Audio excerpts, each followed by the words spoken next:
Hi and welcome along to AFTV Transfer Daily, the show that keeps you up to date with players that have been linked with a summer transfer move to Arsenal. Brought to you today by Unibet.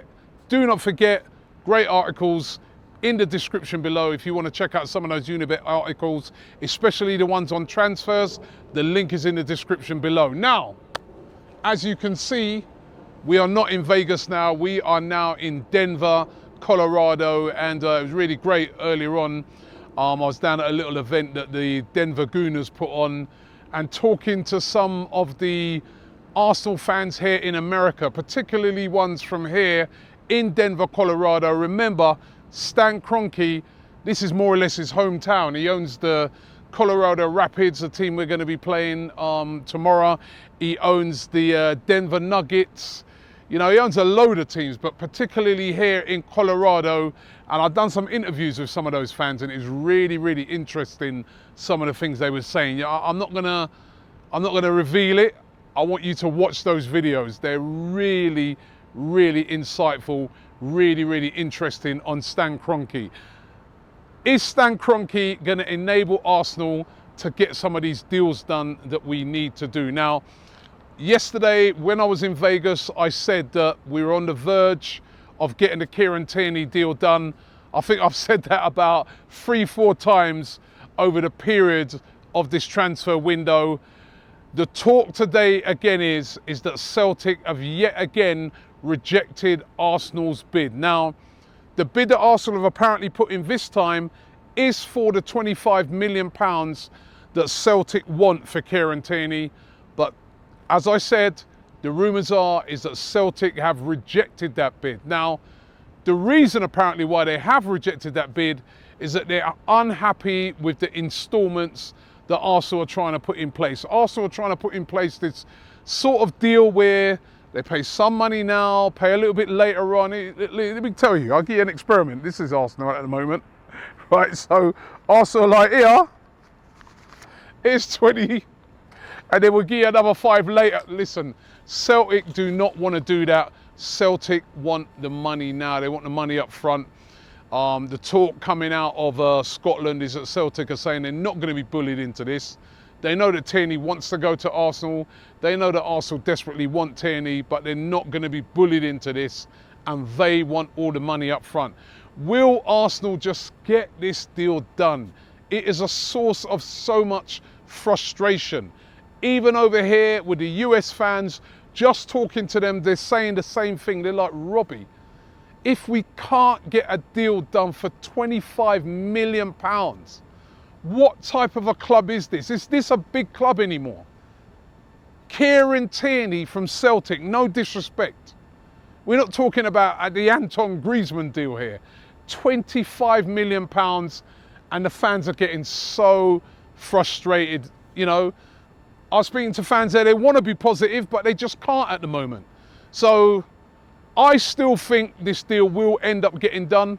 But at the moment, Celtic really playing hardball and saying that there's no movement on this until we get all of our money up front. What about Dani Alves? Now, that is another one that's been flying around. The Arsenal may move in and try and get Dani Alves. Of course, Alves is available on a free contract. Legendary player, you know, awesome. He's had an awesome career at PSG, and as I said, available on a free now. Unai Emery said to be keen to be reunited with Dani Alves. Now, there's a lot of other clubs interested in Alves as well, not just Arsenal. Could he be like that sort of backup player to Hector Bellerin? Because remember, Bellerin's probably not going to come straight back in. He's coming off the back of that really serious ACL injury, and he won't be back straight in at the start of the season. So could Alves be a player that could come in and cover until Bellerin gets fit? Not just cover, but really push Hector Bellerin. Who knows? It's a rumour that's been out there. It's all over the place again today. I have to say I can't see it, but the Alves rumour remains. And then Nacho Monreal, what's going to happen to him? If we do, of course, bring in Kieran Tierney, that means we've got 3 left backs. You know, it's Kolasinac, Nacho Monreal and Tierney. Now, There's a lot of talk that it would be Monreal would be the player that will be on his way out of the club, but Monreal coming out fighting, you could say, in a way, and saying that, listen, I've got no intention of leaving Arsenal. I want to stay at Arsenal. I'm happy here. And he's been a good servant. And he would be decent backup. But do you keep Nacho Monreal in if you bring in a Kieran Tierney? Maybe you just try and cash in and get something for him. Or do you think it would be better to sell Kolasinac? It'd be really interesting to see what you guys think about it in the comments. There's another rumour around today that says that Arsenal would love to sign Nabil Fekir from Lyon. However, they can't because of Mesut Ozil. That's what I think is the Mirror coming with this story today. Now, is this just a sort of story that they've sort of put together and, you know, without much proof? I suppose you can kind of put two and two together and say, well, how are they going to bring in Nabil Fekir when they've got, you know, Mesut Ozil there on very high wages, £350,000 a week. How are they going to be able to afford to bring in Nabil Fekir? Fekir apparently would like to come to Arsenal.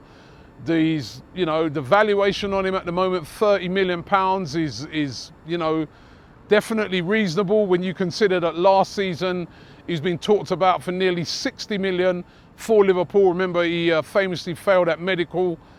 Nabil Fekir looking like he's probably going to end up in Spain. Valencia are interested in him. Real Betis, several clubs there. He would have been a perfect player for Arsenal, but Mirror claiming today this Ozil blocking his way, because basically they've got Mesut Ozil at Arsenal and they can't get rid of him. Nobody wants him. Nobody wants to pay those wages, and Arsenal are stuck with him. Again, as I said, I'm not too sure the basis of this story, but that is what they are coming with today. And Eddie Nketiah, of course, who, you know, was sort of that third striker in the absence of Danny Welbeck last season.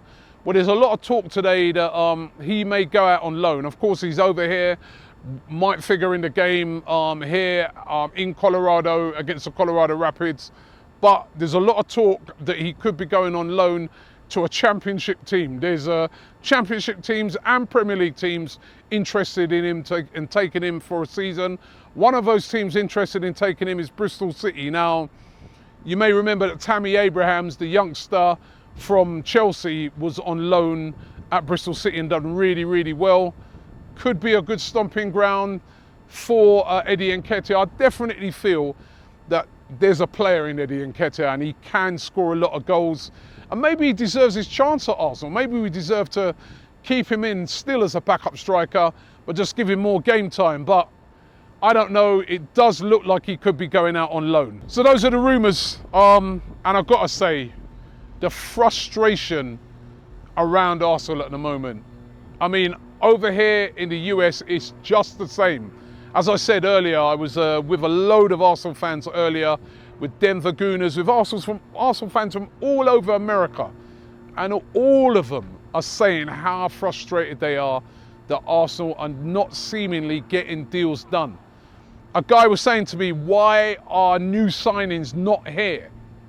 You know, in America, in Colorado, in Denver today, why are there no new signings here? Well, it's Gabriel Martinelli, but, you know, and I really do think that the board of Arsenal, the owners of Arsenal are under serious pressure to deliver. But I think the board are listening and the people that are around it day to day, but is the owner of Arsenal Football Club, which is Stan Kroenke, who's a very big guy in this city, is he listening to the fans? Does he realise that the fans at the moment are a bit on breaking point when it comes to these transfers?